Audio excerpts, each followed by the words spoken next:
12 novembre 1942, Richmond, Californie.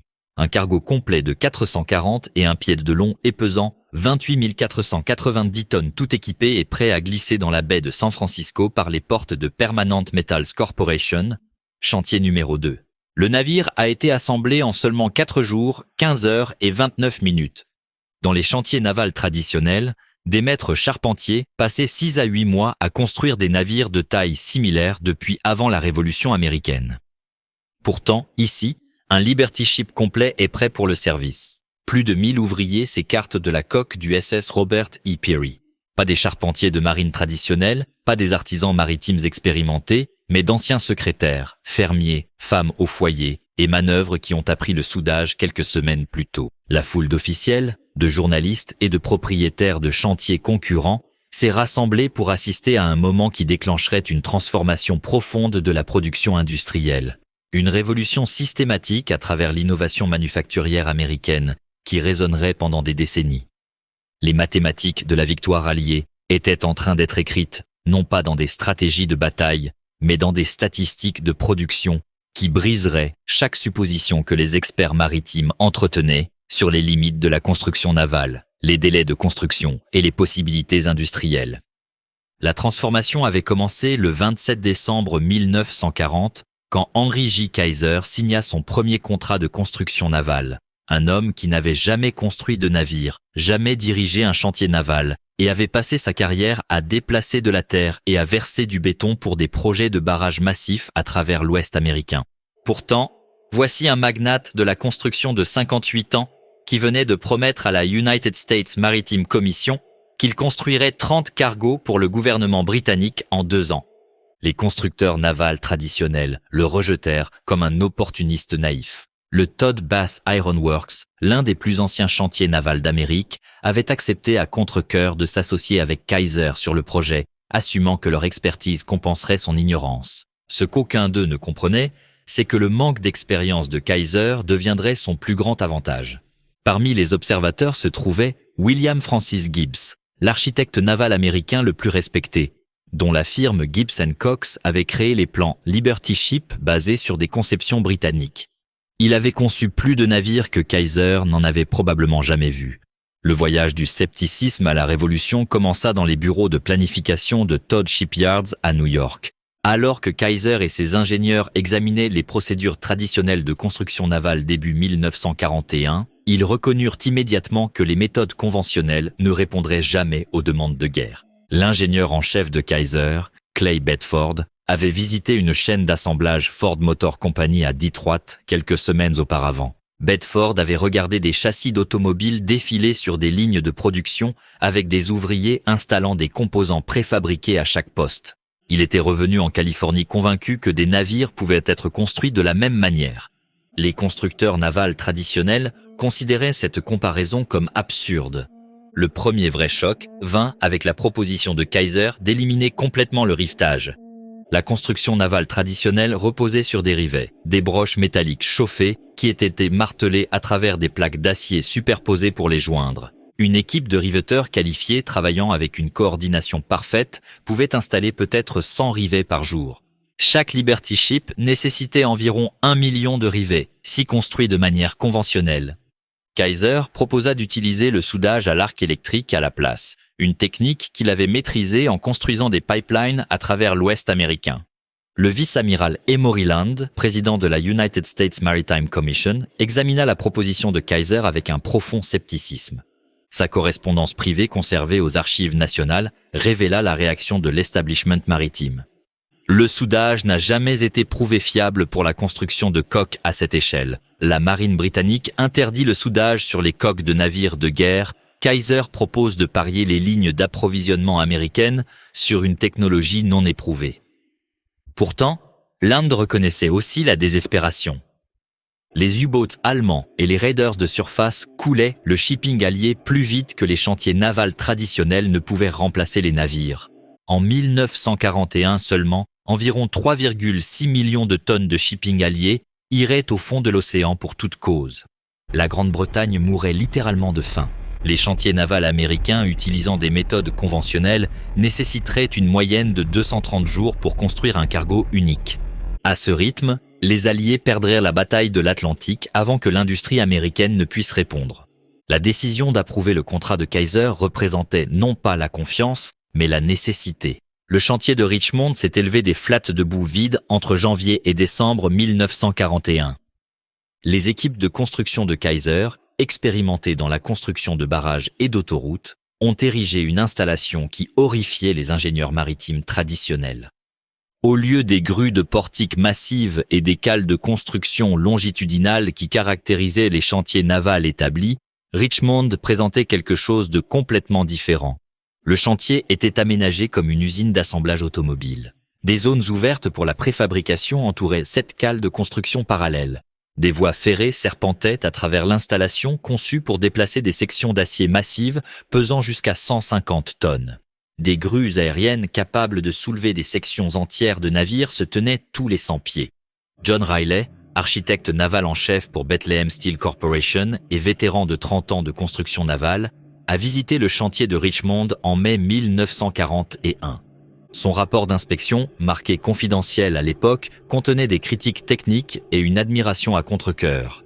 Kaiser a violé chaque principe de disposition efficace de chantier naval que j'ai appris en 3 décennies d'expérience. Ces zones de préfabrication sont trop grandes. Sa capacité de grue est excessivement excessive. Ses cales de construction sont trop courtes. Pourtant, je dois admettre que l'installation est conçue exactement pour ce qu'il prétend. Un assemblage rapide de sections préfabriquées. L'arrivée des travailleurs a fourni la phase suivante du changement révolutionnaire. Les chantiers navals traditionnels recrutaient dans des communautés maritimes établies où les compétences se transmettaient de père en fils à travers des générations. Kaiser a fait de la publicité dans des journaux à travers l'Amérique, offrant des salaires 20% au-dessus des taux industriels standards et promettant de former quiconque voulait travailler. Les premiers groupes sont arrivés à Richmond en août 1941. La simplification de tâches complexes en opérations simples répétées, empruntées directement à la fabrication en chaîne de voitures, s'est révélée d'une efficacité dévastatrice. D'octobre 1941, Kaiser employait plus de 10 000 ouvriers à Richmond, avec moins de 200 ayant une expérience maritime antérieure. Les soudeurs traditionnels passaient 4 ans comme apprentis à apprendre des compétences complètes. Les instructeurs de Kaiser enseignaient des techniques spécifiques pour des tâches spécifiques en environ 2 semaines. Les travailleurs n'avaient pas besoin de savoir tout souder, seulement comment souder les joints verticaux sur des cloisons ou les plaques de pont horizontales ou les sections de coque incurvées, qu'ils feraient répétitivement. Au fur et à mesure que les travailleurs gagnaient de l'expérience à la fin de 1941 et début 1942, quelque chose d'inattendu s'est produit. Le temps de construction des Liberty Ships a commencé à chuter spectaculairement. Le premier Liberty Ship de Kaiser a pris 197 jours à construire et à livrer. Le navire numéro 2 a nécessité 169 jours. Le navire numéro 5 a nécessité 128 jours. Le navire numéro 10 a nécessité 97 jours. Au printemps 1942, Richmond complétait des Liberty Ships en 70 jours en moyenne. Les chantiers navals traditionnels regardaient avec une alarme croissante, tandis que cette main-d'œuvre non qualifiée atteignait des vitesses de production qui correspondaient à leurs propres équipes hautement qualifiées. L'approche de préfabrication que les constructeurs traditionnels avaient rejetée a prouvé sa puissance. Au lieu de construire des navires de la quille au pont en séquence, les chantiers de Kaiser fabriquaient des sections entières simultanément à travers l'installation. Tandis qu'une équipe assemblait une section de proue dans la zone de préfabrication, d'autres équipes construisaient des sections de poupe, des maisons de pont, des salines des machines et des cloisons en parallèle. Quand les sections étaient complètes, des grues massives les soulevaient sur les cales de construction ou des équipes de soudage les rejoignaient. Albert Wooding, superviseur de production au chantier numéro 2 de Richmond, a expliqué l'efficacité dans une interview de 1943 avec Fortune Magazine. Dans la construction navale traditionnelle, vous ne pouvez pas installer le moteur jusqu'à ce que la salle des machines soit construite. Vous ne pouvez pas construire la salle des machines jusqu'à ce que la coque soit complète. Tout se passe en séquence. L'approche de Kaiser permet la production parallèle. Tandis qu'une équipe soude des plaques de coque, une autre équipe assemble le moteur dans une zone séparée. Quand les deux sont prêts, nous déposons le moteur complété dans la salle des machines complétée et nous le soudons en place. Des tâches qui nécessitaient auparavant des semaines prennent maintenant des heures. Les statistiques de production parallèle révélaient une efficacité de fabrication qui semblait impossible aux constructeurs traditionnels. Un chantier naval conventionnel pourrait avoir 50 ouvriers tentant d'installer un moteur sur 3 semaines, travaillant dans l'espace confiné d'une salle des machines partiellement complète. L'approche de préfabrication de Kaiser assignait 200 ouvriers pour assembler le moteur complet et sa structure de montage dans un atelier ouvert sur 5 jours, puis utiliser des grues pour positionner l'ensemble complet en une seule opération de 8 heures. Plus troublant encore pour les autorités maritimes traditionnelles était l'élimination décontractée de pratiques de construction navale séculaire. Les navires avaient toujours été construits à partir de plans soigneusement rédigés qui spécifiaient chaque détail. Kaiser utilisait des dessins simplifiés qui fournissaient des dimensions de base et laissaient les détails au jugement des ouvriers. Les constructeurs traditionnels considéraient cela comme de la témérité. Kaiser appelait cela de la flexibilité. Le vice-amiral Howard Vickery, vice-président de la Maritime Commission et officier de carrière navale, s'est d'abord opposé aux spécifications simplifiées de Kaiser. Sa transformation de sceptique à partisan, documentée dans les procès-verbaux des réunions de commission, illustrèrent la puissance des résultats sur la théorie. En janvier 1942, j'ai combattu la demande de Kaiser pour réduire les spécifications de dessin. Les navires ne sont pas des automobiles. La construction maritime exige de la précision. Mais d'ici mars, les chantiers de Kaiser surpassaient nos contractants traditionnels de 40%. D'ici juin, l'écart s'était élargi à 70%. J'ai appris que la perfection est l'ennemi du suffisant. Les navires de Kaiser n'étaient pas beaux. Ils étaient adéquats, et des navires adéquats livraient plus de cargo que des navires parfaits encore en construction. Au fur et à mesure que les vitesses de construction augmentaient au printemps et en été 1942, une compétition s'est développée parmi les 7 chantiers navals de Kaiser, répartis en Californie, en Oregon et dans l'État de Washington. Son fils Edgar, qui servait comme vice-président et directeur général, supervisant tous les chantiers navals Kaiser, avec un accent particulier sur les 3 installations du Pacifique Nord-Ouest, gérait l'Oregon Shipbuilding Corporation à Portland. Clay Bedford supervisait les chantiers de Richmond en Californie. Les 2 hommes, tous 2 entraînants et ambitieux, ont commencé une compétition informelle pour voir quelle installation pouvait construire des navires plus rapidement. La course entre Richmond et Portland est devenue un spectacle public à travers l'automne 1942. Les journaux publiaient des mises à jour comme des scores sportifs. Des records de compétition tombaient répétitivement jusqu'à ce qu'Oregon Shipbuilding construise le Joseph N. Teal en seulement 10 jours en septembre 1942. Le vice-amiral Vickery a finalement ordonné l'arrêt de la compétition de vitesse, déclarant que ce sont des démonstrations de cascade qui distrayaient des objectifs de production réels. Mais la compétition avait servi le but de Kaiser. Les ouvriers à travers les 7 chantiers croyaient maintenant qu'une vitesse extraordinaire n'était pas seulement possible, mais attendue. Novembre 1942 apporta la démonstration ultime. Le vice-amiral Land, visitant Richmond pour inspecter la production, fit un commentaire décontracté au journaliste qui fut entendu par Clay Bedford. L'amiral remarqua que la construction de Liberty Ship s'était remarquablement améliorée, mais nota que le record de vitesse récent pâlissait encore comparé à ce que la production de masse avait accompli dans d'autres industries.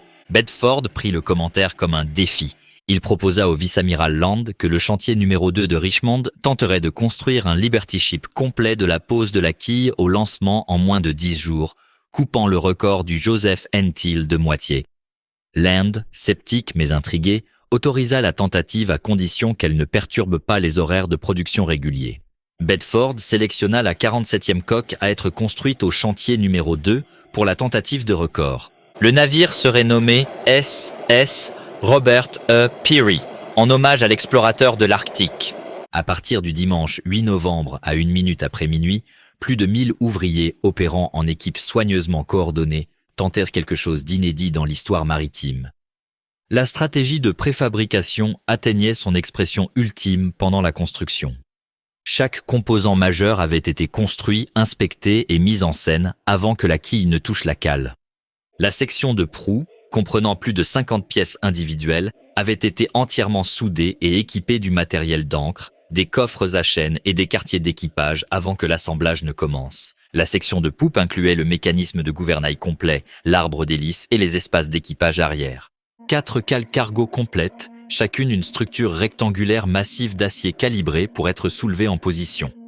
Le moteur, Une centrale à vapeur à triple expansion de 140 tonnes, construite par Joshua Handy Iron Works à Sunnyvale, avait été montée sur sa structure de fondation et testée avant de quitter l'usine. Là où les chantiers navals conventionnels construisaient de la quille au pont sur des mois, les chantiers de Kaiser assemblaient un navire presque complet à partir de sections préfabriquées en jours. 4 jours dans la construction, la coque était complète. Moteur installé, maison de pont positionnée, cale cargo sécurisée, mécanisme de gouvernail monté. Le jeudi 12 novembre à 15h30, seulement 4 jours, 15h et 29 minutes après que la quille ait touché la cale, le SS Robert E. Peary glissa sur les rails de lancement dans la baie de San Francisco.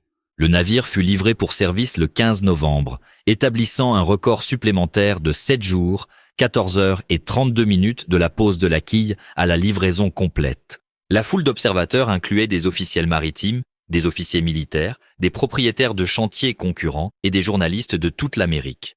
Beaucoup arrivaient en s'attendant à assister à un échec ou à un navire compromis qui semblait complet mais manquait de fonctionnalité. Ce qu'ils virent à la place était un navire pleinement opérationnel qui ne nécessitait que des ajustements mineurs avant d'entrer en service.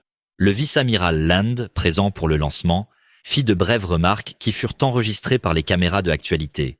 Ces mots capturèrent la reconnaissance forcée de l'establishment maritime que tout avait changé. Il y a 6 mois, j'aurais appelé cela impossible. La sagesse traditionnelle de la construction navale accumulée sur 3000 ans disait que vous ne pouvez pas construire un navire correct en 5 jours. Henry Kaiser a rendu la sagesse traditionnelle obsolète. La United States Maritime Commission exigera maintenant que tous les chantiers contractuels adoptent ces méthodes. L'impact psychologique sur les constructeurs navals traditionnels fut profond et immédiat. Les mêmes chantiers qui avaient rejeté Kaiser comme un ignorant étranger 18 mois plus tôt envoyaient maintenant des ingénieurs étudier ces approches.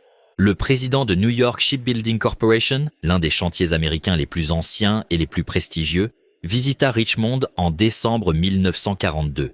Son rapport confidentiel à son conseil d'administration révéla un effondrement idéologique complet concernant les approches traditionnelles.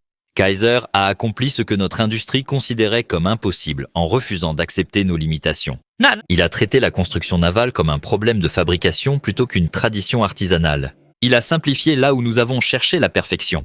Il a standardisé là où nous avons personnalisé. Il a formé des masses de travailleurs non qualifiés là où nous avons cultivé une expertise générationnelle. Le résultat est des navires construits en 1/10 du temps, aux 2/3 du coût. Nous devons soit adopter ces approches, soit accepter l'irrelevance. Début 1943, l'influence de Kaiser avait transformé la production maritime américaine. 18 chantiers navals à travers le pays construisaient des Liberty Ships en utilisant la préfabrication et le soudage. Le temps de construction moyen était tombé de 230 jours initialement à seulement 42 jours en milieu 1943. Les États-Unis lançaient 3 Liberty Ships par jour, plus de tonnage que les sous-marins allemands ne pouvaient couler. Mais peut-être le défi le plus remarquable à l'autorité maritime traditionnelle venait de la qualité de la main-d'œuvre de Kaiser. Les dizaines de milliers de femmes, de minorités et de travailleurs non formés qui avaient construit ces navires représentaient une réputation directe du vieux système de guildes qui avait dominé la construction navale pendant des siècles. Au pic de la production en 1944, les 7 chantiers de Kaiser employaient environ 196 000 ouvriers. Parmi eux, plus de 40 000 étaient des femmes, représentant un pourcentage remarquable de travailleuses industrielles. À la mi-1944, les femmes constituaient 27% de la main-d'œuvre de production de Richmond. Les 3 chantiers Kaiser du nord-ouest du Pacifique employaient à eux seuls plus de 31 000 femmes en 1944. Les travailleurs afro-américains comptaient dans les dizaines de milliers, employés dans des postes qualifiés incluant le soudage, l'ajustement, l'opération de grue et même des rôles de supervision. Un niveau d'intégration sur le lieu de travail inhabituel pour l'Amérique des années 1940. La démocratisation du travail qualifié que Kaiser a permise portait des implications bien au-delà de la production de guerre. En prouvant que la fabrication complexe pouvait être réalisée par des travailleurs formés plutôt que nécessitant une expertise artisanale générationnelle, les chantiers navals de Kaiser ont défié les hypothèses fondamentales sur le travail, la compétence et l'organisation industrielle. Noël 1943 a fourni une autre puissante démonstration de la culture industrielle transformée de Kaiser. Alors que les chantiers traditionnels observaient les vacances avec 1 ou 2 jours de congé, les installations de Kaiser maintenaient des horaires de production, mais plutôt que de simplement exiger du travail, l'organisation de Kaiser fournissait des célébrations de Noël qui reconnaissaient les sacrifices des ouvriers. Au chantier de Richmond, la direction avait arrangé pour que le dîner de Noël soit servi dans les cafétérias de l'installation avec dinde, jambon et tous les accompagnements traditionnels fournis gratuitement aux ouvriers de quart. Des églises locales envoyèrent des chanteurs de carole. La Municipal Band de Richmond performa. Kaiser lui-même visita les chantiers, serrant des mains aux ouvriers et les remerciant personnellement pour leur service. À la mi-1944, les 7 chantiers navals de Kaiser avaient produit plus de 800 Liberty Ships. Mais l'influence de ces approches s'étendait bien au-delà de ses propres installations. Les 18 chantiers navals américains construisant des Liberty Ships avaient collectivement produit 2400 navires à ce point. Les Victory Ships, une conception plus grande et plus rapide qui a suppléé la production Liberty à partir de 1944, furent construites en utilisant les mêmes techniques de préfabrication et de soudage. La production maritime américaine totale entre 1941 et 1945 dépassa 5500 navires, représentant approximativement 53 millions de tonnes de shipping. L'échelle de production était stupéfiante pour les observateurs contemporains et reste impressionnante par les standards modernes. Commandé Joseph Kenworthy de la Royal Navy, assigné à la délégation britannique Admiralté à Washington, observa la production américaine avec admiration et envie.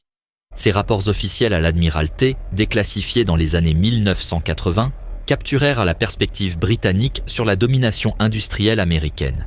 Les États-Unis construisent des navires marchands à un rythme qui dépasse la capacité combinée du reste du monde. Kaiser seul produit plus de tonnage mensuellement que toute l'industrie britannique de construction navale. Les approches sont crues par les standards de l'Admiralté.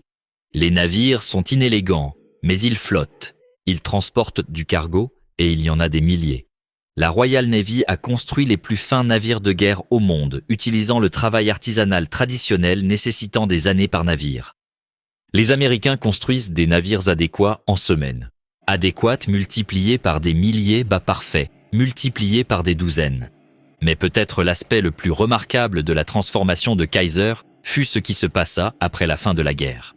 Les analystes traditionnels s'attendaient à ce que le boom de construction navale de guerre s'effondre, laissant des dizaines de milliers d'ouvriers sans emploi et des centaines d'installations coûteuses abandonnées. La prédiction se révéla partiellement vraie. La production de Liberty Ships est terminée en septembre 1945. D'ici décembre, la main-d'œuvre de Kaiser était tombée de 200 000 à moins de 20 000. Les chantiers navals de Richmond qui avaient employé 100 000 ouvriers à leur pic étaient largement vides au printemps 1946. Pourtant, le savoir développé pendant le programme d'urgence ne disparut pas. Les techniques de préfabrication, les procédures de soudage et les approches d'assemblage parallèles que Kaiser avait pionnières devinrent la pratique standard dans la construction navale mondiale. Quand le Japon et la Corée du Sud reconstruisirent leurs industries maritimes dans les années 1950 et 1960, ils étudièrent le programme Liberty Ship de Kaiser et adoptèrent ces approches comme fondement de leur chantier. Les massives installations de construction navale d'Ulsan en Corée du Sud et de Nagasaki au Japon qui domineraient la construction maritime mondiale pendant des décennies étaient des descendants directs des pratiques révolutionnaires du chantier de Richmond. John Bunker, professeur d'histoire maritime à la State University of New York Maritime College, résuma l'influence durable de Kaiser dans son étude définitive publiée en 1972. Kaiser entra dans la construction navale comme un étranger, ignorant de la tradition maritime, non contraint par la sagesse conventionnelle et prêt à appliquer des principes de fabrication que l'industrie établie considérait comme inappropriés pour la construction navale. En 36 mois, il a construit plus de navires qu'il n'en avait été construit en Amérique pendant tout le siècle précédent. Plus important encore, il a fondamentalement changé la façon dont les navires seraient construits dans le monde entier pour le reste du XXe siècle. La construction modulaire, la préfabrication et l'assemblage soudé que Kaiser a pionnier sont maintenant des standards universels. Chaque chantier naval moderne, qu'il construise des porte-conteneurs en Corée, des pétroliers au Japon ou des navires de croisière en Europe, utilise des approches dérivées du programme Liberty Ship de Kaiser. La magnitude de la réalisation de Kaiser peut être mesurée dans des statistiques qui révèlent à la fois l'échelle du programme et son succès remarquable. Des statistiques de production montrent 2710 Liberty Ships construits dans 18 chantiers américains entre 1941 et 1945, une moyenne d'1,8 navire par jour à la production de pointe. Les 7 chantiers de Kaiser seuls ont produit 1490 navires, constituant 27% du total du shipping marchand américain de guerre, construit sous contrat de la Maritime Commission.